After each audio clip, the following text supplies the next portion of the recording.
Hello, my friends. This is Lynda Lippin, and welcome to the Pilates Goddess podcast.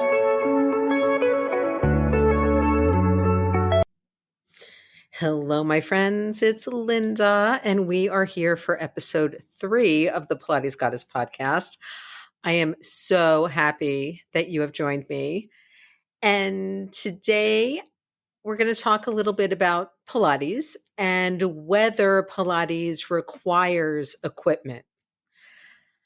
So the other night I was at a party, a little get together in my building, and I ran into one of my neighbors who I honestly haven't seen since the COVID pandemic started. So it's been a couple of years, but we've all been in the building for over 10 years. So I, know him relatively well.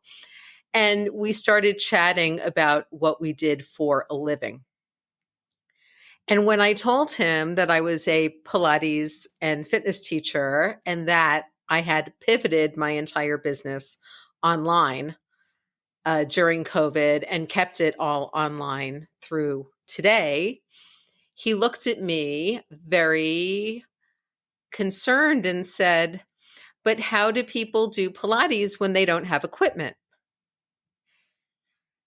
And that made me realize that so many people believe that Pilates only involves the kind of big, expensive furniture-like equipment that you'll see in most Pilates studios.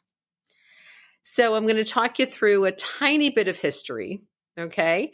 And then we'll talk about what the equipment is, what the major pieces are, what they actually do, and how they can be mimicked relatively easily and relatively inexpensively at home. So when Joseph Pilates first started teaching exercise, which he later called contrology, just know that. We call it Pilates now, but Joseph Pilates called it contrology. And contrology was pretty much developed while Mr. Pilates was interned as an enemy alien by the British during the First World War. He was German, and they imprisoned or interned all of the German national men who were in England when the war broke out. So he was in a camp on the Isle of Man, and he realized that if people weren't moving and people weren't breathing and people weren't doing things, that they were either basically going to die of boredom or they were going to get sick and die of the flu, because there was a major influenza epidemic kind of sailing its way through Europe and America and other places during the First World War. So Joe Pilates started teaching exercise, and he started teaching exercise every day. There were a lot of, boxers and other athletes and performers who were also in the camp with him. And he really just wanted to keep everyone healthy and keep everyone sane and keep everybody moving. And that is where he developed what we now know as the Pilates mat. And if you've ever done a kind of full-on intermediate to advanced classical Pilates mat class, you know that this is not just a stretching extravaganza. You know that Pilates involves a lot of strength work. There's a lot of planks and bridges and squats, and as well as the abdominal work. There's a lot of spine extensions. There's a lot of side work. There's a lot of rotation. And Joe himself, which you can see in some videos that are on YouTube, and I'll put some links to the videos in the show notes for this so that you have easy access to them. Joe taught a whole series of standing exercises that involved different forms of jumping jacks and knee lifts and boxing maneuvers and lunging and, different kinds of cardiovascular work and work on the feet, as well as work kind of lying down on the mat. According to Joe, of the people who did his exercises with him every day, nobody died of the flu. Whether this is true or not, we don't really know, but that's the story he told. And I, for one, choose to believe it. So the Pilates mat work, which is really the core, to use a pun, or the powerhouse, to use the Pilates phrase, of the Pilates work or the contrology work, involves no exercise, no equipment at all. No exercise equipment is needed to do Pilates mat work. Absolutely none.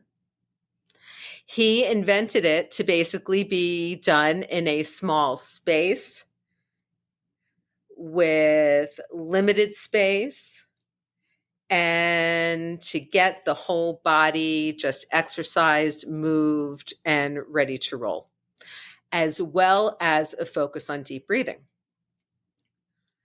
So fast forward to the end of the war, and the guys are still in the camp because England did not let them go until Germany made its first reparations payment, and that took a little while. And then finally they get out, they all get sent, back home, and he's in Germany, and he starts working with a lot of the military wounded, of which there were many. And that's when Joe started to think about using different things for support and resistance. And then you start to see him using springs, him using packing steel, him using, shapes of beer barrels, and developing slowly his own pieces of apparatus. And he actually patented some of them. Some of them he didn't because, he probably just got frustrated and didn't have the time or money or energy to deal with it. He was doing well in Germany, but really wanted to leave Germany. They weren't doing so well after the First World War. He could feel the nationalism and other things kind of rising that would ultimately lead to the Second World War. And he wanted to go, and he did. He had a sponsor here in the U.S. It was actually Nat Fleischer, the boxing promoter, and he helped Joe come over. As the story goes, Joe met his wife, Clara, when they were on the boat, and they were together, after that. So he gets to the U.S. He already has people in the U.S. He's training boxers. He's doing things. And then he started working with some dancers. And that's, really when the word got out about him, because the people that he was working with healed from their injuries quicker, were able to perform and get back to whatever they had to do faster, and performed better as a result of the exercises they were doing with him. This then gave him a little bit of cash flow and allowed him to really work on inventing new pieces of equipment. So you can look at a lot of video of Joe where he is literally standing next to a barn in upstate New York, with springs attached to the wall, just attached to an eye hook on the wall, doing exercises. So at base, we're really just looking at that push and pull and that need for control of a spring. So then he started to develop, the Cadillac, which if you look at it is like a big 4-poster bed with a lot of support and lots of springs and things that can attach to it. He started to develop, the different chairs that he worked with, the barrels, the reformer, all based on using springs for resistance. Now, the reformer for him, because he called it the universal reformer, was really the one piece that you could do every single thing you wanted to do on. He really felt like that was kind of, if you were going to use apparatus with his work, that was really the one to go with. Now, Joe died in the 60s. And it really wasn't until, I would say, the 80s that we started, 70s, 80s, that we really started to see a lot more people exercising when the kind of, fitness thing blew up. And we started to see latex rubber being used for exercise equipment. We started to see TheraBands. We started to see a little bit of tubing with handles, a little bit of stuff like that. And in a way, the stretchiness of those things mimics springs. So after Joe's death, his wife took over the studio for a little while. He already had students who were teaching in their own studios around the country and over in Europe. And they kind of continued doing what they were doing and continued his path. But, the apparatus, in a way, is a lot kind of sexier than the mat, right? Because you look at the apparatus and you can do all this stuff, and there's straps and there's handles and there's springs and there's boxes and bars, and it moves and it does things. Yes. But you can't really have one in like your tiny New York City apartment because the thing is the size of a twin bed. So nowadays, we tend to be looking at the Pilates equipment and still thinking that that's kind of the main core of Pilates, but it's not. The main core of Pilates is and was the mat work. Some folks even say that Joe Pilates made the equipment because it was so hard for people to do the mat. And that in a way, the apparatus can prepare you for the mat. But what's really interesting today is that there are lots of ways to mimic the springs and lots of ways to mimic Pilates apparatus given new materials that work really, really well and cost a whole lot less than the actual Pilates equipment. So what, you may ask, does the Pilates equipment actually do? Basically, what it does is it offers both assistance and resistance. It forces you into positions where either you are lying very still and pushing against springs or against resistance, trying to basically hold your center steady. Or it offers places where you are actually on a moving or sliding platform or have something else that's moving and you're trying to hold steady and do things while you're in this very strange relationship to gravity, resistance, and movement. So how, you may wonder, do we do things like this at home? All right, there's basically a lot of ways. First of all, there used to be sold a mini reformer. And this was kind of awesome. I had some clients back in the day, 30 years ago, who had them. And it would literally fold up and you could stick it under the bed or you could stick it in the closet. And it just laid on the floor, had a sliding carriage, had a bar, and used bungee cords of varying strengths for resistance. Now, again, like Joseph Pilates did not have access to these things. So, and you still had your sliding carriage. You could still get a box. At some point, they actually made a raised version so you could screw on legs to the bottom of it. If you wanted to be up off the floor a little more for, some of the exercises like tree, if you wanted to hang your spine all the way back in the hyperextension. And this was sold via QVC, before online became a thing. And the mini reformer is now not being sold. Somebody has the rights to it and is kind of refusing to deal with it. So that's a whole nother story that we'll talk about in a different episode. There are also things like you may have seen the Malibu chair. Now, the Malibu chair is basically a smaller, lighter version of Joseph Pilates' Wunda chair. The springs might not be quite as heavy as they are in the studio chair, but they're heavy enough, and it's a very safe piece of equipment for people to use at home.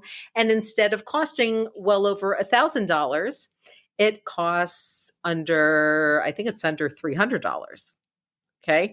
So there are, actually specific Pilates things that you can get cheaper versions of to use at home. But then there's also basic things. Like if you're somebody who's been in a Pilates studio and you love doing all the work with the arm springs, you like doing the standing punching work, you like doing chest expansion, you like doing all of that kind of stuff, you can do that with resistance tubing with handles that attaches to a door anchor on a door or attached to an eye bolt on a wall. Right? Easy peasy. If you like the Pilates Magic Circle, which originally was made of steel and blocks of wood, you can now buy a $15 to $20 version of a Pilates Magic Circle on Amazon that is perfectly fine and serviceable and completely made of plastic. Now, interestingly enough, a lot of the classical Pilates people out there who, are very old school and want only the kind of original apparatus within their studios use the newer versions of the Magic Circle. Because frankly, as somebody who grew up in her Pilates practice with the original Magic Circle, that thing was heavy and uncomfortable. You literally had bands of steel with wooden blocks on the outside, and it didn't really feel nice against the body. The new ones have a little cushioning, they're a little softer, but still offer the same level of resistance. There are also some wearable items that you can buy. Now, I was with one of my friends, Greg, the other day, and we were working out in the gym in my building together. And Greg has often used a system of resistance tubing that attaches to a neoprene vest that you put on that has different attachment points and different weights of band that you can use.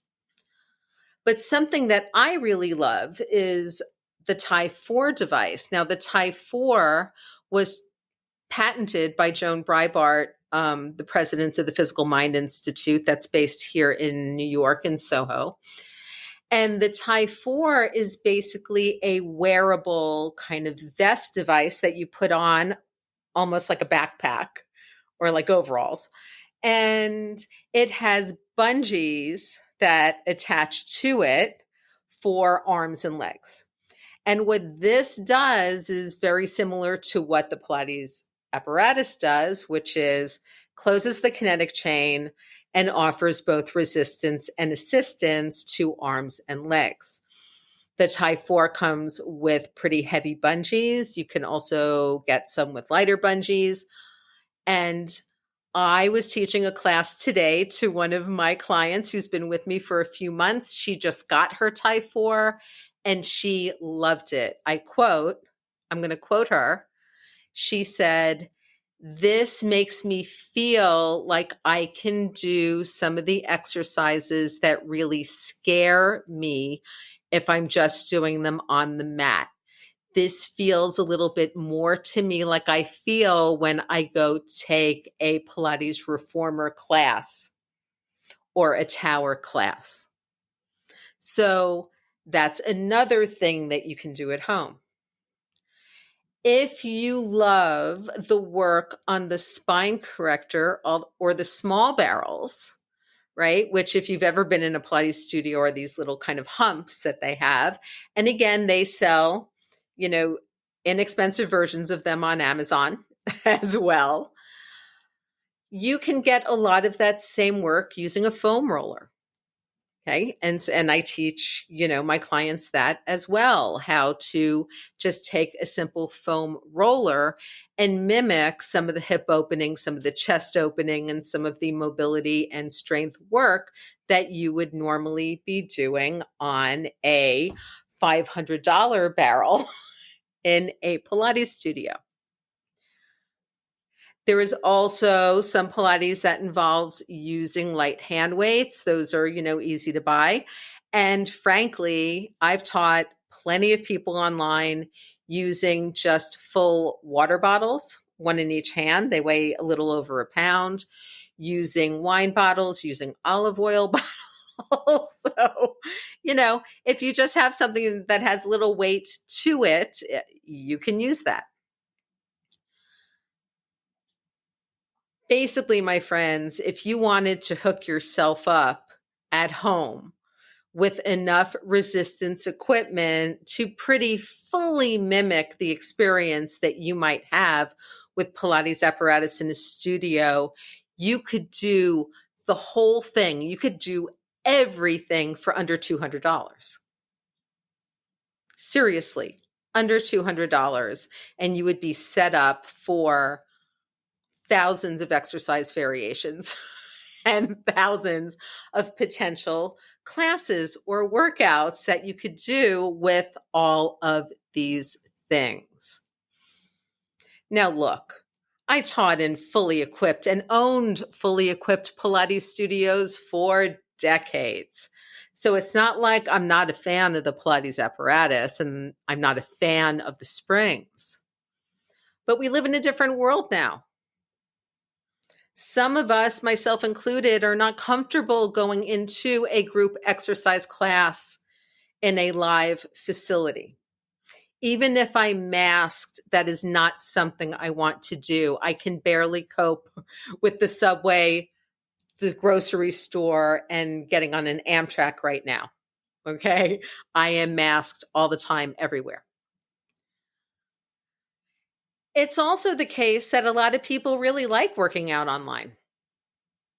They like the ability to hop onto Zoom, to do an in-demand class if they want to do a live class, to get personal training, whatever that is. And most of my clients who I work with privately have a Type-4 device, a magic circle. Some of them have balls, they have rollers, they have tubing, they have the wall anchors. There's a lot you can do with the TRX or suspension training. So there's just so much you can do with inexpensive in-home equipment. And then if you really want to go to a studio every once in a while just to be on the big apparatus and have that experience, great. But is it necessary?